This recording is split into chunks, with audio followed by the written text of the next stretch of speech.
సినిమాయి నమః. నేను Mister B. నా మాట సూటిగా ఉంటుంది, మ్యాటర్ క్లియర్గా ఉంటుంది. మీరు చూస్తున్నారు మిస్టర్ బి ఛానల్. ఈ వీడియోలో మనం మాట్లాడుకుందాం Anora Oscar awards winning film.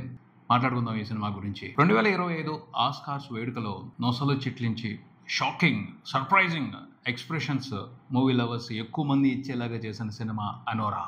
ఎందుకంటే ఏకంగా 5 ఆస్కార్లు కొట్టేసింది.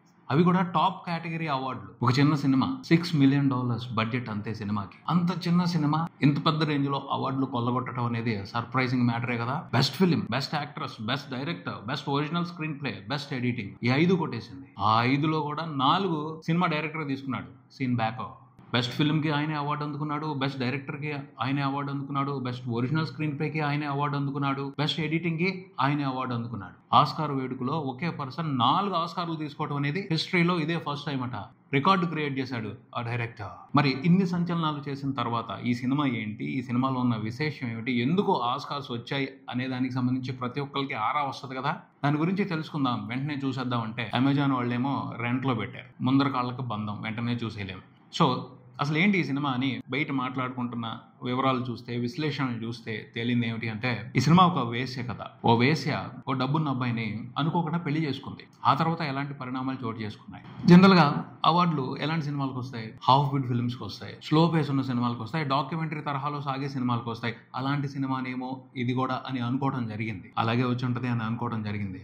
కానీ ఈ విశ్లేషణల్లో కంప్లీట్ మేకప్ ఉంది. అసలు విషయాన్ని చెప్పకుండా, అంటే సినిమాలో ఉన్న కళాత్మకత గురించి మాట్లాడారు కానీ రసాత్మకత గురించి మాట్లాడలేదు. దాన్ని దాచిపెట్టారు. అందరూ కూడా మొహమాటం ఎక్కువైపోయి దాని గురించి ఎక్కువ మాట్లాడలేదు. కానీ అసలు సినిమాలో వాస్తవం వేరే ఉంది. జియో హాట్స్టార్ లో రీసెంట్ గా స్ట్రీమ్ అవడం మొదలుపెట్టింది అనోరా. ఇంగ్లీష్, హిందీ 2 వెర్షన్స్ లో అవైలబిలిటీలో ఉంది. వచ్చింది కదా, ఫ్రీగా చూడటానికి అవకాశం దొరికింది కదా అని చూసేస్తే అసలు విషయం అర్థమైంది. అసలు విషయం తెలిసిపోయింది. ఏంటంటే ఈ cinema half beat, slow pace లో నడిచే డాక్యుమెంటరీ సినిమా కాదు, కామెడీ సినిమా.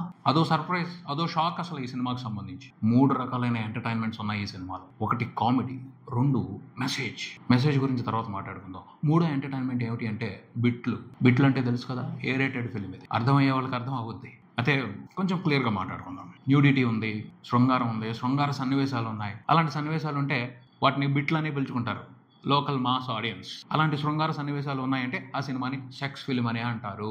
మొహమాటం ఎందుకు, చాలా శృంగార సన్నివేశాలు ఉన్నాయి. ఓటీటీ కాబట్టి సెన్సార్ లేకుండానే వాటన్నిటిని ఓపెన్గా చూపెట్టేశారు. అలాంటి సినిమాని చాలా మంది ఇక్కడ సెక్స్ ఫిల్మ్ గానే పరిగణిస్తారు. అలాంటి సెక్స్ సినిమాకి ఆస్కార్స్ రావటం ఏమిటి ఆశ్చర్యం కలిగించే మ్యాటరే. సెక్స్ సినిమాకి ఎలా ఇస్తారు అని కొంతమంది ఒక రకమైన అయోమయంలో కూడా పడొచ్చు. ఇక్కడ ఒక తేడా ఉంది. మనం సినిమాలు చూసే విధానానికి, మనం సినిమాలు తీసే విధానానికి, వెస్ట్రన్ కల్చర్ లో అక్కడున్న ఫిల్మ్ మేకర్స్ సినిమాలు తీసే విధానానికి, సినిమాలు చూపించే విధానానికి చాలా తేడా ఉంది. ముఖ్యంగా సెక్స్ విషయానికి సంబంధించి వాళ్ళు బోల్డ్ గా అంతా చూపించేస్తారు. ఎందుకంటే వాళ్ళ కల్చర్లో శృంగారాన్ని కూడా ఒక ఆర్ట్ గానే భావిస్తారు.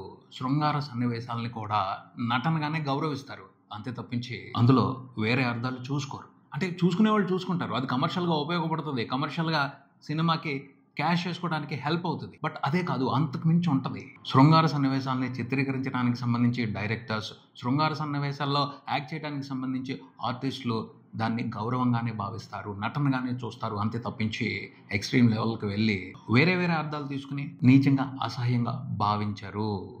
అందులో కూడా కళాత్మకత చూస్తారు. అందుకనే అడల్ట్ రేటింగ్ సినిమాలకు కూడా, శృంగార సన్నివేశాలు ఉన్న సినిమాలకు కూడా ఆస్కార్లు వస్తాయి. అంటే ఆ సన్నివేశాలు చూపించే విధానాన్ని బట్టి అందులో వల్గారిటీ ఉందా, లేకపోతే కళాత్మకత ఉందా, వాస్తవాన్ని చూపిస్తున్నారా, ఈ డిఫరెన్షియేషన్ ఉంటుంది. దాన్ని అర్థం చేసుకున్న దాన్ని బట్టి సినిమాలకి ఆస్కార్లు ఇస్తూ ఉంటారు, మంచి అవార్డులు ఇస్తూ ఉంటారు. లాస్ట్ ఇయర్ కూడా చూసుకుంటే బెస్ట్ యాక్ట్రెస్గా అవార్డు తీసుకున్న ఆవిడ కూడా ఓ వేశ్య పాత్రలోనే నటించింది. ఆవిడ కూడా న్యూడిటీ, ఈ శృంగార సన్నివేశాల్లో యాక్ట్ చేసింది. ఆవిడకే ఇచ్చారు లాస్ట్ టైం కూడా బెస్ట్ యాక్ట్రెస్ అవార్డు. ఈ సినిమాలో కూడా హీరోయిన్ గట్టిగా శృంగార సన్నివేశాల్లో నటించింది. బట్ శృంగారం మాత్రమే ఈ కథలో ప్రధానం కాదు, అది కథలో భాగం, అది యాక్టింగ్లో భాగం. అది గుర్తించారు కాబట్టి ఈ సినిమాలో అనోరా అనే ప్రధాన పాత్రలో నటించిన మిక్కీ మాడిసన్కి బెస్ట్ యాక్ట్రెస్ అవార్డు వచ్చింది. She deserves. చాలా బాగా ఆ రోల్లో నటించింది ఆవిడ. బేసిక్గా ఈ సినిమాకి సంబంధించి నాకు సర్ప్రైజింగ్ అనిపించిన విషయం ఏమిటి అంటే, ఎంటర్టైన్మెంట్. ఈ సినిమాలో బిట్లు వ్యవహారంతో పాటు కామెడీ కూడా ఉంది. ఆ కామెడీని బాగా ఎంజాయ్ చేస్తాం మనం. నేనైతే ఎక్స్పెక్ట్ చేయలేదు ఇంత కామెడీ ఉంటుంది సినిమాలో అని. చాలా సరదాగా ఉంటుంది ఆ కామెడీ. దాంతో పాటు అంతర్లీనంగా ఒక మెసేజ్ ఉంది. ఆ మెసేజ్ ఇవ్వడానికి సంబంధించే, ఆ మెసేజ్ ని కన్వే చేయడానికి సంబంధించే డైరెక్టర్ టాలెంట్ అద్దరిపాటుగా ఉంది. అందుకోసం ఆయనకి అన్ని అవార్డులు వచ్చాయని చెప్పొచ్చు. జనరల్ గా మనం మెసేజ్ ఇవ్వటం అంటే ఎలా ఇస్తారు? దానికి సంబంధించి క్లాసులు పీకేస్తారు, పెద్ద పెద్ద డైలాగులు రాసి ఓదర కొట్టేస్తారు. ఒక్క డైలాగ్ ఉండదు అలాంటిది ఈ సినిమాలో. మెసేజ్ ఇస్తున్నాం అని ఎక్కడ చెప్పడు డైరెక్టర్, కానీ ఇంటర్నల్ గా ఉంటుంది. సినిమా చూస్తున్నంతసేపు మనం కామెడీని ఎంజాయ్ చేస్తాం, ఆ శృంగార సన్నివేశాలను ఎంజాయ్ చేస్తాం. సినిమా అయిపోయిన తర్వాత ఏంటిది అని ఆలోచించడం మొదలు పెడితే అనోరా క్యారెక్టర్ రకరకాల ఆలోచనల్ని మన బుర్రలో పుట్టేస్తుంది. ఆవిడ గురించి ఆలోచిస్తాం, ఆవిడ పరిస్థితి గురించి ఆలోచిస్తాం, ఆవిడ ఫేస్ చేసిన సిచ్యువేషన్స్ గురించి ఆలోచిస్తాం. ఆ జర్నీలో మనకి ఖచ్చితంగా ఒక మెసేజ్ కనపడుతుంది. సొసైటీలో వాస్తవ పరిస్థితులు ఇలా ఉన్నాయి, మనుషులు ఇలా ఉన్నారు, వ్యవస్థ ఇలా ఉంది, పరిస్థితులు ఇలా ఉన్నాయి, ఇంత అధ్వానంగా ఉన్నాయి అని ఈ సినిమా చెప్తుంది. మనుషుల పరిస్థితులు ఇలా ఉన్నాయి, మనుషుల మధ్యన తేడాలు ఇలా ఉన్నాయి అని ఈ సినిమా చూపిస్తుంది. దాని గురించి మనం రకరకాలుగా ఆలోచించేట్టు చేస్తుంది. అది ఒక గొప్ప సినిమా ఎప్పుడు ఏం చేస్తుంది అంటే ఎంటర్టైన్ మాత్రమే చేసి వదిలిపెట్టదు, ఆలోచింపచేస్తుంది. మన చుట్టూ ఉన్న పరిస్థితుల గురించి, మనుషుల గురించి, వ్యవస్థ గురించి ఆలోచింపచేస్తుంది. అలాంటి వ్యవహారం ఈ సినిమాలో ఉంది. ఏం ఆలోచింపచేస్తుంది? అనోరా అనే క్యారెక్టర్ గురించి ఆలోచింపచేస్తుంది. ఆ అమ్మాయి ఒక సెక్స్ వర్కర్, చాలా సిన్సియర్గా చాలా కష్టపడి తన పని తను చేస్తుంది. అలాంటి అమ్మాయి జీవితంలోకి అనుకోకుండా ఒక అదృష్టం వచ్చింది. ఒక రష్యన్ డబ్బున్న కుర్రోడు ఆవిడ జీవితంలోకి వచ్చాడు, చాలా ఆశలు కల్పించాడు. ఆ అమ్మాయి సిన్సియర్గా అతన్ని సుఖపెట్టింది అంతే. కానీ వాడు ఆ అమ్మాయి మీద లేనిపోయిన ఆశలు పెట్టుకుని ఆ అమ్మాయికి అనవసరమైన ఆశలు కల్పించాడు. ఎంత పెద్ద ఆశ కల్పించాడు అంటే పెళ్లి చేసుకుంటాను అన్నాడు. ఆవేశంగా చేసేసుకున్నాడు కూడా. ఒక మురికి కోపంలో ఉంది ఆ అమ్మాయి. దాని నుంచి బయటపడుతున్నాను, ఒక ప్రశాంతమైన హ్యాపీ లైఫ్ని జీవించవచ్చు అని ఆశపడింది. అతనితో పెళ్ళైన తర్వాత ఎన్నో కలలు కంది. కానీ వాడు 20 ఏళ్ల కుర్రోడు ఆవేశంగా పెళ్లి చేసుకున్నాడు. వాళ్ళ అమ్మా నాన్న పెద్ద ధనవంతులు, ఊరుకుంటారా? ఒక ప్రాస్టిట్యూట్ని పెళ్లి చేసుకుంటే అంత స్థితిమంతులు తట్టుకోగలరా? వాళ్ళ ప్రయత్నాలు వాళ్ళు చేశారు, విడగొట్టాలని చూశారు, విడగొట్టేశారు వాళ్ళు. అమ్మాయి ఫైట్ చేస్తుంది అనుకున్నాను నేను కూడా. అవార్డు వచ్చింది కాబట్టి గట్టిగా ఫైట్ చేసి ఉంటుంది, ఆ ఫైటింగ్ వేరే రకంగా ఉంటుంది అని నేను ఎక్స్పెక్ట్ చేశాను. అలాంటిది ఏమీ లేదు. ఎందుకంటే అమ్మాయికి అక్కడ ఫైట్ చేయడానికి స్కోప్ లేదు. ఎందుకంటే ఆ అబ్బాయి ఆవేశంగా పెళ్లి చేసుకున్నాడు. ఈ అమ్మాయి నమ్మింది. తను ఆ కుర్రోడు ఈ అమ్మాయిని లవ్ చేస్తున్నాడేమో, ఈ అమ్మాయి లేకుండా ఉండలేడేమో అన్న భరోసా ఆ అబ్బాయి ఇచ్చినట్టయితే అనోరా ఖచ్చితంగా ఫైట్ చేసి ఉండేది. కొంచెం మొండి ఘటమే, వెనక్కి తగ్గకుండా ఫైట్ చేసేది, ఆ అబ్బాయిని దక్కించుకునేది. కానీ వాడు ఆవేశంగా చేశాడు, పట్టించుకోలేదు. వాళ్ళ అమ్మా నాన్నలకి సరెండర్ అయిపోయాడు. ఏదో జరిగింది, అలాగా నాకు సంబంధం లేదు అన్నట్టుగానే బిహేవ్ చేశాడు. ప్రేమ లేనప్పుడు అక్కడ ఉండి ఏంటి అర్థం? సో వదిలేసింది. అనోరాని విధి వంచింది, అదృష్టం వంచింది, వ్యవస్థ వంచింది, డబ్బు వంచింది, మనుషులు వంచారు, ఆశలు కల్పించి అలా ఒక మంచి ప్లేస్ కు తీసుకెళ్లి మళ్ళీ తిరిగి తీసుకొచ్చి ఆ మురికి కోపంలో పడేశారు. ఇంతే లైఫ్, ఇలాగే ఉంటుంది వాస్తవం అని చూపిస్తుంది సినిమా.